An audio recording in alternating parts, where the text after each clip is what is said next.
Alors ce matin, nous voulons voir la relation privilégiée que Dieu veut avoir avec sa créature. Créature, c'est-à-dire le résultat de son œuvre entre ses mains, son œuvre spirituelle. Car, comme le dira l'apôtre Paul, ce qui est quelque chose, c'est d'être une nouvelle création. Paix et miséricorde sur tous ceux qui suivront cette règle et sur l'Israël de Dieu. Alors, je vous invite à ouvrir la parole, la Bible, dans le livre du prophète évangélique. Vous savez quel est le prophète évangélique dans la Bible? Ésaïe, c'est bien cela. Dans le livre d'Ésaïe, au chapitre 43 et au verset 1, nous voulons lire ce passage. « Ainsi parle maintenant l'Éternel qui t'a créé, ô Jacob, celui qui t'a formé, ô Israël. Ne crains rien, car je te rachète. Je t'appelle par ton nom, tu es à moi. Si tu traverses les eaux, je serai avec toi, et les fleuves, ils ne te submergeront point. Si tu marches dans le feu, tu ne te brûleras pas, et la flamme ne t'embrasera pas. Car je suis l'Éternel ton Dieu, le Saint d'Israël, ton sauveur. Je donne l'Égypte pour ta rançon, l'Éthiopie et Saba à ta place, parce que tu as du prix à mes yeux, parce que tu es honoré et que je t'aime. Je donne des hommes à ta place et des peuples pour ta vie.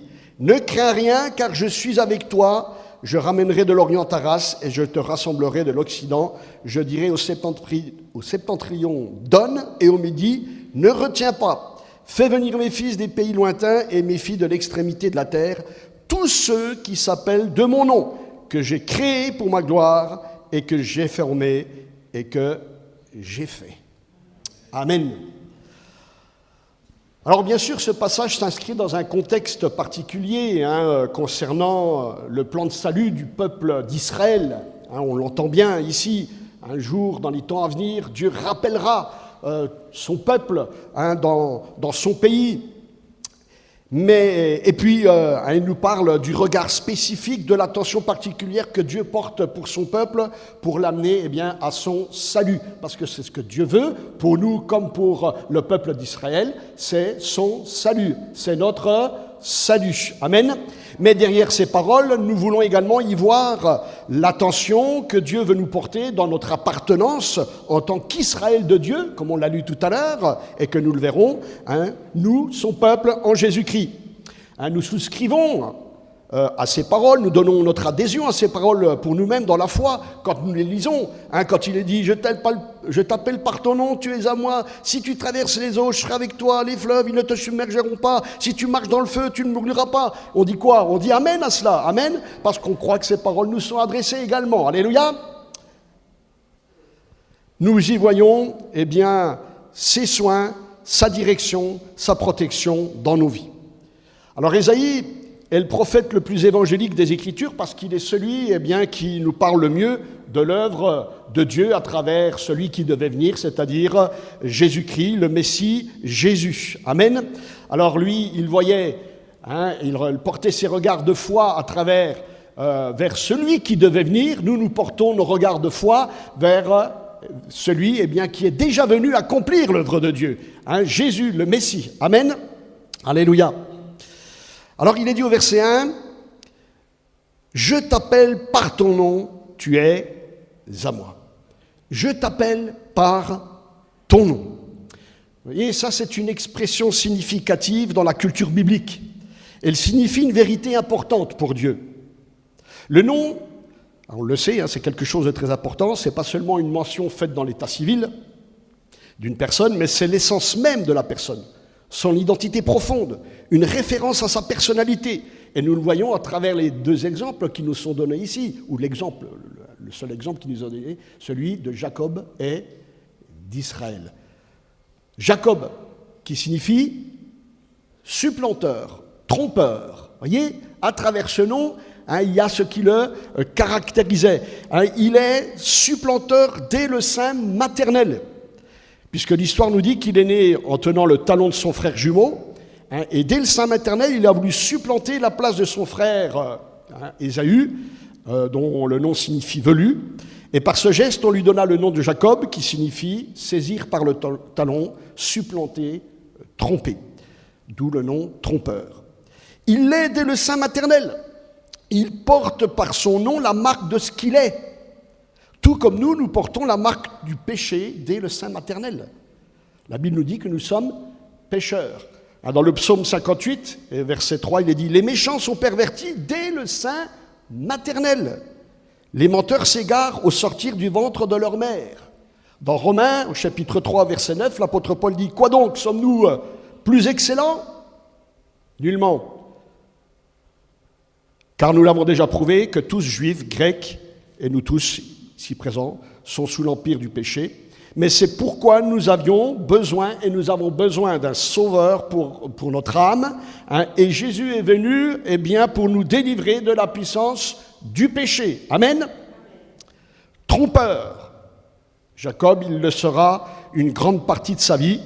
Et c'est pourquoi il dira un jour, dans sa vieillesse, lorsqu'il se trouvera avec sa famille en Égypte, devant Pharaon, qui lui posera la question, alors, quel est ton âge, quelle a été ta vie ? Et il répondra dans Genèse au chapitre 47 et au verset 9, « Les jours des années de mon pèlerinage sont de 130 ans. Les jours des années de ma vie ont été peu nombreux et mauvais. Ils n'ont point atteint les jours des années de la vie de mes pères durant leur pèlerinage. » Vous voyez, notre vie, à nous, c'est comme un pèlerinage. On est des pèlerins, ici-bas. Et d'autant plus nous, les chrétiens, la Bible nous le dit. Mais l'enjeu d'une vie, c'est que nos années, elles soient les meilleures possibles devant Dieu et pour Dieu. Jacob dira, « Ah, ma vie a été peu nombreuse et mauvaise par rapport à ceux qui m'ont précédé. » Mais pour nous, qui appartenons au Seigneur, aujourd'hui, notre vie doit être la meilleure possible devant le Seigneur et surtout avec Dieu. Alors Jacob, il deviendra Israël, amen, qui signifie vainqueur avec Dieu. Non pas vainqueur contre Dieu, mais bien vainqueur avec Dieu. Cela montre le changement que Dieu va opérer en lui, devenant une nouvelle créature. Tu étais Jacob, tu deviens aujourd'hui Israël. Résultat de son œuvre spirituelle entre ses mains. Vous savez, connaître le nom d'une personne, c'est avoir une proximité, savoir une intimité avec cette personne, d'où d'une manière spéciale, unique, comme nous le montre ce passage. Il nous dit « Je t'appelle par ton nom, tu es à moi ». D'ailleurs, Dieu dira à Moïse « Je ferai ce que tu me demandes, car tu as trouvé grâce à mes yeux et je te connais par ton nom. » Amen. Alléluia. Être connu par notre nom, combien cela est important. Dieu nous appelle par notre nom. Amen. Samuel, Jean-Pierre, Sarah. Dieu nous appelle par notre nom. Je t'appelle par ton nom, tu es à moi. Il nous appelle pour connaître son amour qui libère. Il nous appelle pour connaître son amour qui restaure. Alléluia. Parce que tu as du prix à mes yeux, parce que tu es honoré et que je t'aime. Alléluia. Quand un enfant naît dans nos cultures, qu'est-ce qui se passe ? Ce sont les parents qui donnent un prénom, lui donnent un prénom, et il doit être ensuite porté sur l'état civil. Ça signifie que ses parents reconnaissent l'enfant comme le leur. Par conséquent, ils sont responsables de cet enfant. Ils ont pouvoir sur cet enfant, ils ont autorité sur lui jusqu'à la majorité. Dans la culture biblique, donner un nom, c'est prendre autorité sur ce que l'on nomme. Comme il est dit au verset là, « J'appellerai des extrémités de la terre tous ceux qui s'appellent de mon nom, que j'ai créé pour ma gloire, que j'ai formé et que j'ai fait. » Dans la culture biblique, donner un nom, c'est prendre pouvoir, avoir une responsabilité sur ce que l'on nomme. Comme cela est déclaré au verset 1, « Je t'appelle par ton nom, et parce que je t'appelle par ton nom, j'ai une responsabilité. Alors, si tu traversais l'eau, je serai avec toi. Les fleuves, ils ne te submergeront pas. Si tu marches dans le feu, tu ne brûleras pas. voilà ma responsabilité, nous dit le Seigneur. J'ai pouvoir sur toi, Israël. J'ai une responsabilité sur toi. Alors tu n'as rien à craindre, n'aie pas peur. Alléluia. Et Dieu nous dit la même chose. Amen. Si aujourd'hui nous sommes de son nom, c'est-à-dire en Jésus-Christ, parce que c'est le seul nom qui nous a été donné par lequel nous sommes sauvés, alors nous pouvons nous attendre à cette responsabilité de Dieu à notre égard. Amen. Et nous attendre à ce que Dieu nous accorde ses soins, sa direction, sa protection. Alléluia. Nous voyons ici deux noms. Jacob, qui est le nom naturel, l'état civil.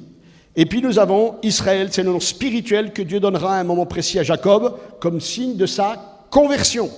C'est à Péniel que Dieu changera le nom de Jacob en Israël. Et c'est à partir de ce moment-là que le peuple hébreu deviendra peu à peu le peuple d'Israël. D'où l'importance de ce nom. Alors cette double identité est là pour souligner et marquer l'expérience de conversion et de changement intérieur qui s'est opéré à Péniel. Et vous savez, dans la Bible, c'est souvent que des personnages, on va le voir, changent de nom. Ils ne changent pas de nom par leur fait, parce qu'ils l'ont décidé, mais c'est Dieu qui va changer leur nom pour une raison pédagogique, pour montrer généralement un changement de position spirituelle. Amen. Vainqueur avec Dieu, voilà ce que veut dire Israël.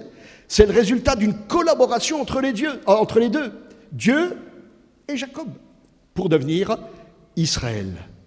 Il y a bien action des deux concernés, deux volontés qui collaborent pour un résultat à la gloire de Dieu, une conversion réelle, authentique. Il devient une nouvelle créature. Ce qui est quelque chose, c'est d'être une nouvelle créature, une nouvelle création. C'est une règle établie par Dieu. Paix et miséricorde sur ceux qui suivent cette règle, dira l'apôtre Paul, on le verra, et sur l'Israël de Dieu. Amen.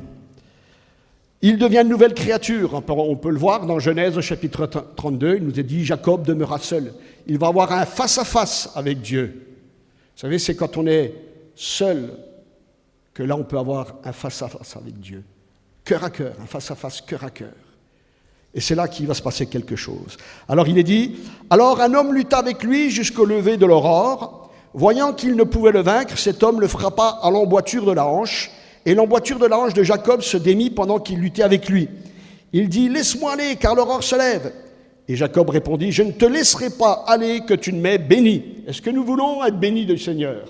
Alléluia. Est-ce que nous sommes déterminés à être bénis? Alléluia. Jacob, il était déterminé à être béni et il l'a été. Amen. Alléluia. Mais parce qu'il s'est laissé faire. Il s'est laissé faire. Il lui dit, quel est ton nom? Et il répondit, Jacob. Eh oui, Jacob. Mais Dieu, l'homme qui luttera avec lui, lui dira, ton nom ne sera plus Jacob, mais tu seras appelé Israël. Car tu as lutté avec Dieu et avec des hommes, et tu as été vainqueur. Jacob l'interrogea en disant, fais-moi, je te prie, connaître ton nom. Il répondit, pourquoi demandes-tu mon nom? Et il le bénit là. Jacob appela ce lieu du nom de Péniel, car, dit-il, j'ai vu Dieu face à face et mon âme a été sauvée. Pourquoi il est important, à un moment donné de notre vie, d'avoir un face à face avec Dieu? Il en va de notre salut. J'ai vu Dieu face à face, dira Jacob, et mon âme a été sauvée. Alléluia. Ça, c'est une conversion. Une conversion, c'est cela, c'est avoir un face à face avec Dieu, afin que notre âme elle soit sauvée en acceptant celui qui à un moment lutte avec nous. Une conversion, c'est cela, c'est porter la marque d'une lutte avec Dieu et avec nous-mêmes. Comme il nous est dit là, tu as lutté avec Dieu, avec des hommes. Ces hommes-là, c'est lui-même, et puis tous ceux avec qui il devait rendre des comptes. Et tu as été vainqueur. Une conversion, c'est cela, c'est porter la marque d'une lutte avec Dieu et avec nous-mêmes, lutter, mais c'est Dieu qui gagne. Amen. Une lutte gagnée par Dieu. Une conversion, c'est cela, c'est porter la marque de l'œuvre de Dieu en nous par le Saint-Esprit, c'est porter son autorité, la marque de son appartenance, de son pouvoir bienfaiteur en nous, de notre dépendance volontaire à Dieu après cette lutte bénéfique. Est-ce que vous avez déjà eu cette lutte avec Dieu ? Il est important de passer par là, hein, si nous voulons que notre âme soit sauvée. Rappelons-nous, dans la culture biblique, donner un nom, c'est prendre autorité sur ce que l'on nomme. C'est prendre pouvoir, avoir une responsabilité sur ce que l'on nomme. Tu étais Jacob, maintenant tu es Israël. Et parce que tu es Israël, parce que je change ton nom, j'ai une responsabilité sur toi. Parce que tu acceptes mon autorité, mon pouvoir, de soumettre à moi ma direction, alors j'ai une responsabilité sur toi. Et ne crains pas, je suis avec toi. Amen. Alléluia. C'est d'ailleurs une des raisons pourquoi Dieu ne révèle pas son véritable nom. Ouais, Jacob, il va demander « Quel est ton nom ?» Il restera sur sa faim. Et pour nous, le nom de Dieu, il reste mystérieux. Hein, c'est ce qu'on appelle le tétragramme, YHWH. Alors, on le traduit par Yahvé, Jéhovah, comme vous voulez. Hein, mais il reste mystérieux. Hein, et c'est pour ça qu'il est important de ne pas vraiment chercher à connaître le nom de Dieu. Il ne révèle pas véritablement son nom, car il ne veut pas que l'on prenne la moindre autorité sur lui. Parce que donner un nom, c'est prendre autorité, c'est prendre pouvoir. Dieu ne veut pas donner son nom. C'est prendre pouvoir, un certain pouvoir sur cette personne. Jacob demande le nom de l'ange, il n'aura pas de réponse, mais à travers son expérience spirituelle, il saura qui il a eu en face de lui. Un Peniel, j'ai vu Dieu face à face et mon âme a été sauvée. Alors il s'agit bien sûr, à travers les Écritures, nous le savons, qu'il s'agit du Fils de Dieu sous la forme de l'ange de l'Éternel, qui a lutté avec Jacob. C'est une théophanie, c'est-à-dire une apparition de Dieu sous forme humaine. L'ange de l'Éternel, qui est en fin de compte Jésus, avant le terme, avant d'être le Christ, avant son incarnation. Parce que Jésus, il existait déjà de toute éternité. Amen. Alors, à travers cette confession de Jacob, qui signifie que j'ai vu Dieu face à face et mon âme a été sauvée, ça veut dire quoi ? Ça veut dire qu'il n'était pas encore sauvé pour l'éternité. Et pourtant, il avait reçu des choses de Dieu, il avait reçu des promesses, etc. Mais il n'était pas encore sauvé. D'où l'importance de faire une rencontre spirituelle avec le Seigneur, faire l'expérience de devenir une nouvelle créature. C'est une règle, nous le verrons. On ne peut pas y déroger, on ne peut pas ne pas l'appliquer. C'est une règle de doctrine. Ce qui est quelque chose, c'est d'être une nouvelle création. Être le résultat de l'œuvre de Dieu par le Saint-Esprit pour voir un jour la face de Dieu, Peniel. Amen. Être appelé de son nom, en quelque sorte, comme on l'a lu au verset 7 tout à l'heure. Ce qui est quelque chose, c'est d'être une nouvelle création, dans Galates, chapitre 6, verset 15. Paix et miséricorde sur tous ceux qui suivront cette règle et sur l'Israël de Dieu. Tous ceux qui suivent cette règle de manière personnelle, parce que la conversion, elle est personnelle, mais l'Israël de Dieu, c'est qui ? C'est l'Église, l'Israël de Dieu, dont parle Paul ici. C'est une règle de doctrine, on ne peut pas y déroger. D'ailleurs, Paul le dira dans un autre passage, dans 2 Corinthiens au chapitre 5, verset 17, si quelqu'un est en Christ, être en Christ, il est une nouvelle créature, les choses anciennes sont passées, voici toutes choses sont devenues nouvelles, et tout cela vient de Dieu qui nous a réconciliés avec lui par Christ. Amen. Ça vient de Dieu. Le changement de nom, ça venait de Dieu. Et ça doit venir de Dieu. Alors pourquoi cette double identité qui alterne l'Éternel te parle à toi qui t'a créé, au Jacob, à celui qui t'a formé, au Israël. Et ça revient souvent dans les Écritures pour nommer le peuple d'Israël, c'est Jacob, Israël. Il y a alternance entre eux, et on retrouve dans le même passage en fin de compte. Pourquoi ? C'est voulu de Dieu pour qu'Israël n'oublie pas ce qu'il était avant que Dieu n'œuvre pour son changement. qu'est-ce que tu étais? Jacob, trompeur. C'est un moyen pédagogique de rappel de la grâce de Dieu dans une vie. Amen. Alléluia. Est-ce que nous connaissons le même Dieu? Est-ce que nous connaissons le Dieu d'Abraham, d'Isaac et de Jacob? Il n'est pas dit Israël. Il est le Dieu d'Abraham, d'Isaac et de Jacob. Rappelle-toi ce que tu étais, Israël.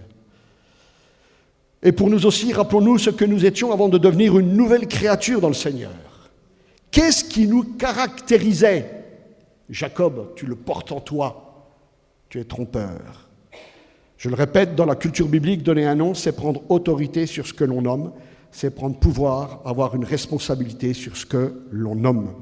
D'ailleurs, Dieu est créateur, on le croit? Alléluia.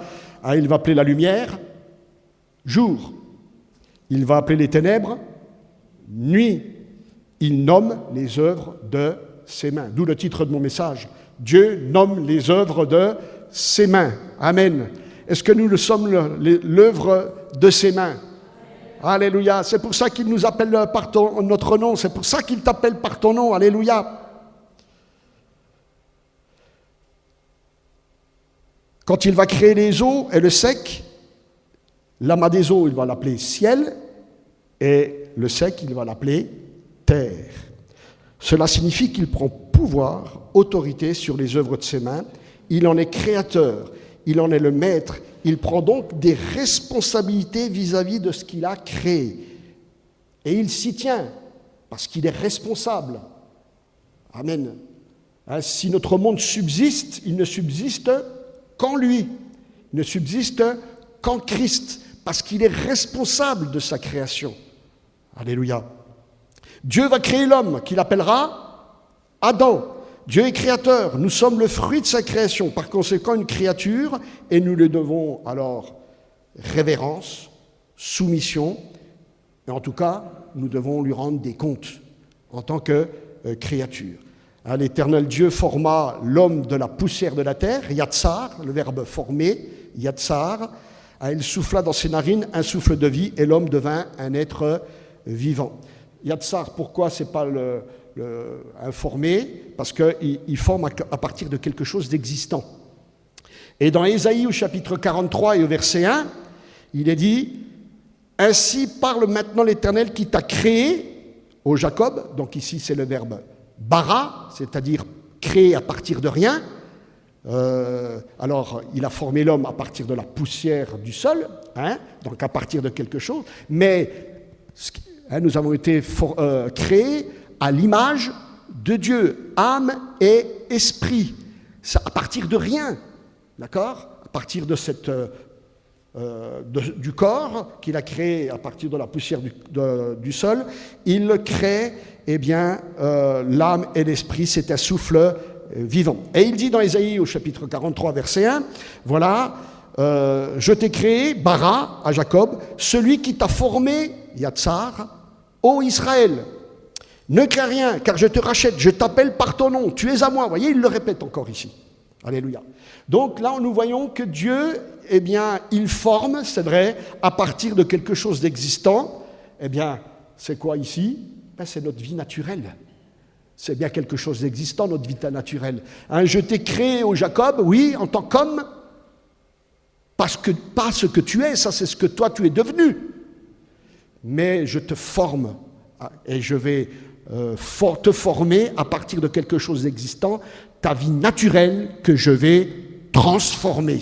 Alléluia. Et c'est l'œuvre de Dieu. Il veut notre transformation pour devenir une nouvelle créature. Alléluia. Vous savez, une des conditions indispensables pour s'approcher de Dieu et avoir une relation de proximité, c'est de se reconnaître comme sa création. C'est Dieu qui nous nomme en quelque sorte. C'est Dieu qui est maître.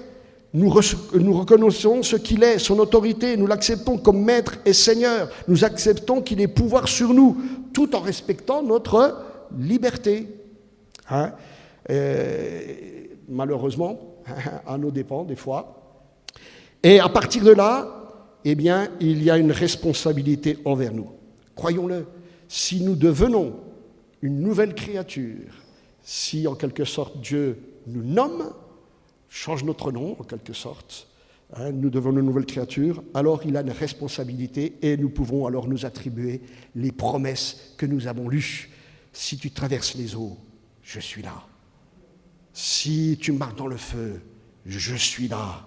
Je t'appelle par ton nom, tu es à moi, parce que tu as du prix à mes yeux, parce que tu es honoré et que je t'aime. Amen. Alléluia. Quel est le premier commandement de Dieu dans la Bible ?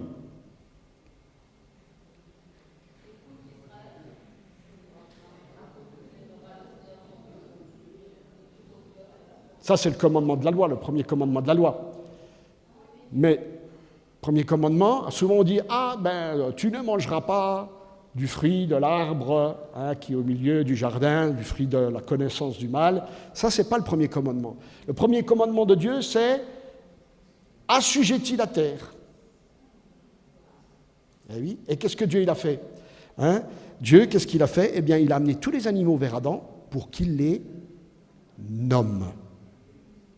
Pour que l'homme prenne autorité, pouvoir sur la création de Dieu. Mais en responsabilité. L'homme, il a une responsabilité sur la création. Ça, c'était le premier commandement de Dieu. Il est même dit que c'est Adam qui donnera à sa femme son nom. Dans Genèse au chapitre 3, au verset 20, Adam donna à sa femme le nom d'Ève, car elle a été la mère de tous les vivants. Ah là, j'aborde un sujet. Alors, ça ne veut pas dire que Adam domine sur sa femme, puisqu'ils ont été créés à l'image de Dieu. L'homme et la femme ont été créés à l'image de Dieu, du Dieu triunitaire, et elle est quoi, sa femme ? Elle a été créée comme son vis-à-vis, son semblable. Mais l'homme en a la responsabilité, parce que c'est lui qui lui donna son nom. Adam, il obéit ainsi à l'ordre créationnel que Dieu a établi en matière de fonction, en matière d'ordre, de responsabilité. Et comme il y a un ordre établi dans la divinité triunitaire, Père, Fils, Saint-Esprit, qui sont égaux, l'homme et la femme sont égaux à l'image de Dieu. Je dirais même un. Nous sommes à l'image de Dieu, mais soumis les uns aux autres. Soyons à l'image de Dieu dans sa pensée biblique, mes frères et sœurs. Que l'Église soit à l'image de Dieu et d'entrer dans la pensée de Dieu. Si nous voulons, la bénédiction du commencement. Dieu, il a béni la création dès le commencement. Alors le péché, il est venu troubler tout cela. Nous devons sortir, justement, du trouble du péché. Ces deux noms, Jacob Israël, apparaissent pour rappeler à Israël ce qu'il était auparavant et ce que Dieu fait de lui. Dieu veut nous rappeler qui nous étions et ce que nous sommes aujourd'hui avec le Seigneur. Comme le dira l'apôtre Paul dans 1 Corinthiens chapitre 15, verset 10, il dira « Par la grâce de Dieu, je suis ce que je suis. » Qui peut dire « Je suis ce que je suis » ? Il n'y en a pas beaucoup. Je suis ce que je suis. Mais qu'est-ce qu'il dit ? Et sa grâce envers moi n'a pas été vaine. Loin de là, j'ai travaillé plus que tous, non pas moi toutefois, mais la grâce de Dieu qui est avec moi. Je suis ce que je suis par la grâce de Dieu. Amen. Ce qui est le plus important, c'est pas ce que nous pouvons faire pour Dieu. J'ai travaillé plus que tous. Non. Ce qui est le plus important, c'est ce que Dieu fait en nous par sa grâce. Alléluia. Ézéchiel, prophète Ézéchiel dira au chapitre 18, verset 31, « Rejetez loin de vous toutes les transgressions par lesquelles vous avez péché. Faites-vous un cœur nouveau et un esprit nouveau. » Là, il y a la part de l'homme, mais il y a aussi la part de Dieu. On a vu que c'était une collaboration. Dans Ézéchiel chapitre 36, verset 26, là, c'est Dieu qui dit, « Je vous donnerai un cœur nouveau. » Et je mettrai en vous un esprit nouveau. J'ôterai de votre corps le cœur de pierre et je vous donnerai un cœur de chair. Je mettrai mon esprit en vous et je ferai en sorte que vous suiviez mes ordonnances et que vous observiez et pratiquiez mes lois. Amen. Alléluia. Il y a bien collaboration des deux, Dieu et nous. Comme le dira l'apôtre Paul dans 1 Corinthiens chapitre 3, verset 9, « Car nous sommes ouvriers avec Dieu, vous êtes le champ de Dieu, l'édifice de Dieu. » C'est-à-dire que nous sommes à la fois le chantier, nous sommes à la fois les matériaux, et nous sommes à la fois le résultat. Alléluia. Il n'y a que Dieu qui peut faire ça avec nous. Amen. Alléluia. Alors nous retrouvons ce principe de donner un nom plusieurs fois dans la Bible. Oh, le temps passe vite. Alors on veut le lire dans Genèse au chapitre 11, et dans Genèse au chapitre 11 et au verset 4. Premier point, c'était Dieu nomme les œuvres de ses mains. Deuxième point, eh bien, c'est le péché de Babel, image négative de notre monde, d'où la nécessité de sortir, eh bien, de notre monde. Genèse 11, au verset 4, il est dit « Ils dirent encore, allons, bâtissons-nous une ville et une tour dont le sommet touche au ciel, et faisons-nous un nom, afin que nous ne soyons pas dispersés sur la face de toute la terre. » L'Éternel descendit pour voir la ville, la tour, et l'Éternel dit « Voici, ils forment un seul peuple, et ils ont tous une même langue, et c'est là ce qu'ils ont entrepris. Maintenant, rien ne les empêcherait de faire tout ce qu'ils auraient projeté. Allons, descendons, et là, confondons leur langage. » Connaissons l'histoire. Quel est le péché de Babel? Faisons-nous un nom. Qu'est-ce que ça voulait dire? Dans la culture biblique, cela ne passe pas inaperçu. Pour les Juifs, ça ne passe pas inaperçu. Faisons-nous un nom. C'est la manifestation d'une volonté de s'unir contre Dieu et de s'unir contre sa volonté. C'est la manifestation d'une volonté de se faire un nom, c'est-à-dire le refus de dépendre de Dieu, du Dieu vivant, le Créateur. C'est prendre autorité sur lui. Ils ne veulent pas que Dieu prenne autorité sur eux, qu'ils aient pouvoir sur eux. C'est la manifestation d'une révolte contre Dieu. Ils veulent se dispenser de dépendre de leur Créateur. Ils veulent se nommer eux-mêmes. Ils ne veulent pas que ce soit Dieu. Ils ne veulent pas Dieu pour maître, mais veulent être leur propre maître. Établir un autre maître à leur image. Ça sera Nimrod. Nimrod qui veut dire rebelle, révolté. Faisons-nous un nom. C'est en quelque sorte le vieux slogan qui n'est pas si vieux que cela, anarchiste. Ni Dieu, ni maître. Faisons-nous un nom. Ni Dieu, ni maître. C'est toujours la même tentation de l'homme moderne de prendre d'une manière ou d'une autre autorité sur Dieu, de refuser le Dieu de la Bible. Et nous savons que ça va conduire à la confusion. Se révolter contre Dieu, ne pas vouloir de son autorité bienfaisante, bienfaitrice, la bienveillance de Dieu, comme on l'a chanté tout à l'heure. C'est la confusion de toute manière. C'est la confusion, c'est pourquoi, eh bien, notre monde, il est dans la confusion. Alors c'est pourquoi, devant ce refus, cette révolte, Dieu, qu'est-ce qu'il va faire? Il va se choisir un homme que Dieu s'est choisi lui.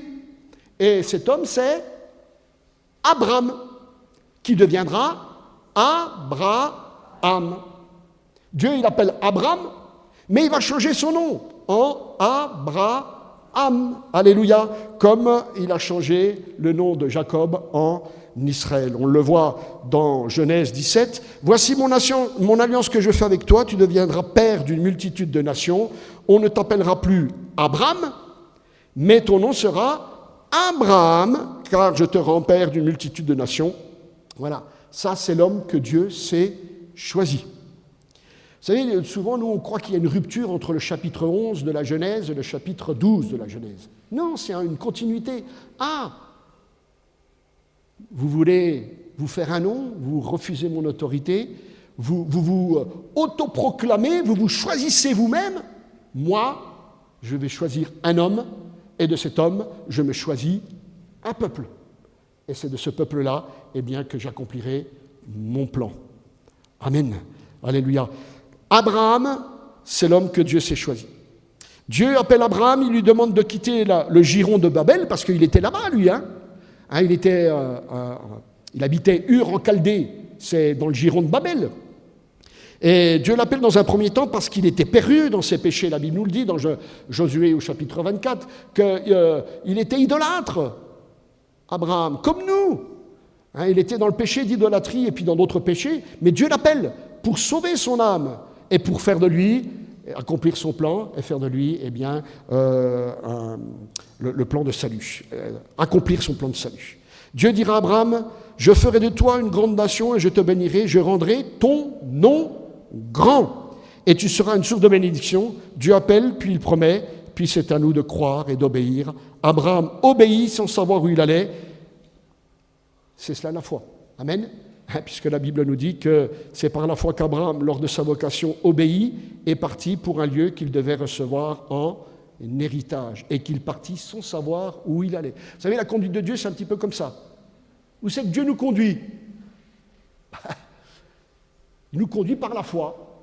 Hein, on ne sait pas vraiment par là où il va nous conduire, mais en tout cas, on en connaît la destination finale. Amen. Est-ce que vous connaissez la destination finale de là où Dieu veut nous conduire? C'est dans le pays promis, c'est là-haut, c'est dans le ciel. Alléluia. C'est pourquoi, il nous appelle pour que nous venions à lui à travers Jésus-Christ afin de nous sortir de notre ignorance, de notre condition devant Dieu et pour changer notre vie. Qui a peut-être un lourd fardeau, un lourd passé comme Jacob trompeur. C'est l'image du nom nouveau. Si quelqu'un est en Christ, il est une nouvelle créature. Amen. Les choses anciennes sont passées, voici toutes choses sont devenues nouvelles. Et qu'est-ce qu'il veut faire? Il veut nous sortir de ce monde rebelle dans lequel nous vivons, qui n'a rien de lui, et faire de nous son œuvre bénie. Dans Éphésiens chapitre 2 et au verset 1, il est dit « Vous étiez morts par vos offenses et par vos péchés, dans lesquels vous marchiez autrefois, selon le train de ce monde, selon le prince de la puissance de l'air, de l'esprit qui agit maintenant dans les fils de la rébellion. » Qui sont dans le monde? Les fils de la rébellion. Nous tous aussi, nous étions de leur nombre. On ne peut pas les juger. Nous étions de leur nombre. Mais aujourd'hui, on ne l'est plus. Amen. On ne l'est plus, On est une nouvelle créature. Alléluia. Et nous vivions autrefois selon les convoitises de notre chair, accomplissant les volontés de la chair et de nos pensées, et nous étions par nature des enfants de colère, comme les autres. Mais Dieu, qui est riche en miséricorde à cause du grand amour dont il nous a aimés, nous qui étions morts par nos offenses, nous a rendus à la vie avec Christ. Amen. C'est par grâce que vous êtes sauvés. Et il le dit au verset 8, et cela ne vient pas de vous. C'est un don de Dieu. Ça vient de Dieu. Amen. Dieu veut nous sauver premièrement et faire alliance avec nous, comme il l'a fait avec Abraham, faire de nous une source de bénédiction. Et si nous entrons dans l'obéissance de la foi comme Abraham, alors, c'est là que Dieu nous bénira. Et ce n'est que là qu'il est devenu Abraham. Il accepte d'être nommé par Dieu. Dieu change son nom, comme pour Jacob qui deviendra Israël. Abraham qui veut dire le père d'une multitude. C'est comme si Abraham disait à Dieu, j'accepte ta direction, j'accepte ta conduite de vie pour mon existence, j'accepte que ce soit toi qui choisisses pour moi, j'accepte que ce soit Dieu qui conduise les choses. On est d'accord avec ça? Seigneur, c'est ce que j'ai envie de te dire. Seigneur, c'est ce que je veux te dire. On est d'accord? C'est ce qu'Abraham, il a dit à Dieu. Et pareil pour ça, Sarah, Saraï, elle s'appelait Saraï, et Dieu lui dira, tu ne l'appelleras plus Saraï, tu lui donneras un autre nom. Vous voyez, là encore, c'est Abraham qui va lui donner le nouveau nom, qui sera Sarah. Saraï qui veut dire noble, distingué, Sarah qui veut dire princesse. Amen. Alléluia. Je sais de quoi je parle.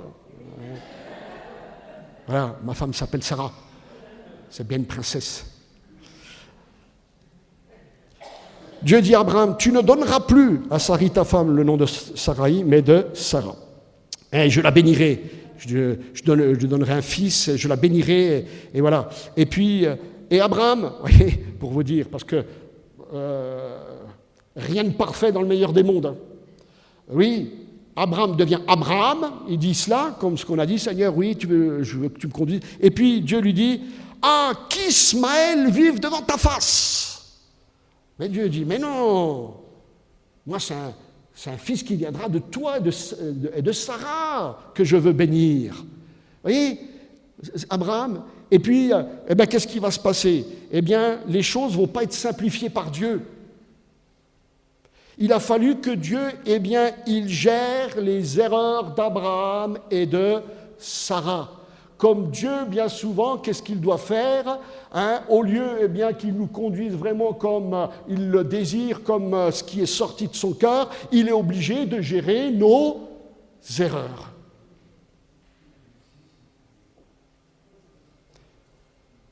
Parce qu'il y a deux choses. Il y a la conduite de Dieu, c'est-à-dire ce qui va dans le sens de son cœur, de ce qu'il a voulu pour nous, pour chacun, pour notre bien, et il y a la gestion que Dieu va être obligé de faire à cause de nos erreurs. Vous savez, l'erreur d'Abraham, elle se retrouve encore aujourd'hui, elle est d'actualité.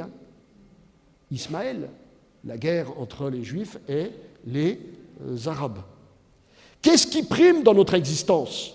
La conduite de Dieu ou la gestion de Dieu?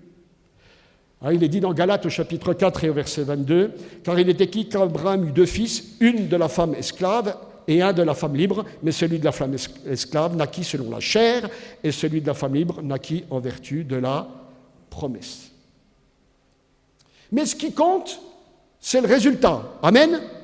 Pourquoi je dis cela? Parce que le résultat, c'est-à-dire que si on sait revenir de nos erreurs, si on change de voie pour entrer de nouveau dans le plan de Dieu, alors, comme il nous est dit dans Romains, il nous est dit, espérant contre toute espérance, Abraham crut, en sorte qu'il devint père d'un grand nombre de nations, selon ce qui lui avait été dit, telle sera ta postérité. Et sans faiblir dans la foi. Est-ce que Abraham, il avait faibli dans la foi? Oui, il y a eu une faiblesse dans sa foi au départ. Ismaël est là, Mais pour Dieu, ce qui compte, c'est le résultat. C'est-à-dire que si on sait revenir dans la repentance en renonçant à nos erreurs et en les délaissant, alors, ce qui compte, c'est le maintenant. Alléluia. Sans faiblir dans la foi, alors il ne considéra pas son corps. Et puis là, il a vu la promesse s'accomplir. Amen. Et il nous est dit, dans Romains chapitre 4, verset 23, « Mais ce n'est pas à cause de lui seul qu'il est écrit que cela lui fut imputé, c'est encore à cause de nous à qui cela sera imputé, à nous qui croyons en lui, en celui qui l'a ressuscité des morts, Jésus notre Seigneur, lequel a été livré pour nos offenses et ressuscité pour notre justification. » Amen. Je vais m'arrêter là, parce que le temps passe. Alléluia. Mais beaucoup de choses encore à dire concernant le peuple d'Israël, puisque là aussi, Dieu opérera une œuvre grande, puissante, où il changera le nom même de Jérusalem, le nom même du peuple.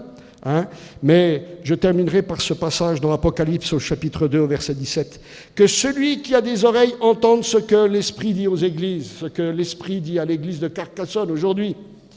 À celui qui vaincra, je donnerai de la manne cachée et je lui donnerai un caillou blanc et sur ce caillou est écrit un nom nouveau que personne ne connaît si ce n'est celui qui le reçoit. » Est-ce que vous voulez recevoir ce petit caillou blanc? C'est pas grand-chose. Si, c'est beaucoup pour Dieu. Pour le moment, nous gardons notre nom civil jusqu'à la fin, tout en ayant la marque spirituelle de notre conversion, si nous y sommes passés, bien sûr, par là. Notre acceptation de l'autorité de Dieu dans nos vies, de son pouvoir agissant et de sa responsabilité envers nous. Mais dans la gloire, nous aurons sûrement un nom nouveau, comme le dit ce passage, une récompense de notre fidélité, de notre persévérance, de notre obéissance à la volonté de Dieu sur la terre. Amen. Ce qui est quelque chose, c'est d'être une nouvelle création, une nouvelle créature. Paix et miséricorde pour ceux qui acceptent, vivent cette règle et sur l'Israël de Dieu. Amen. Alléluia.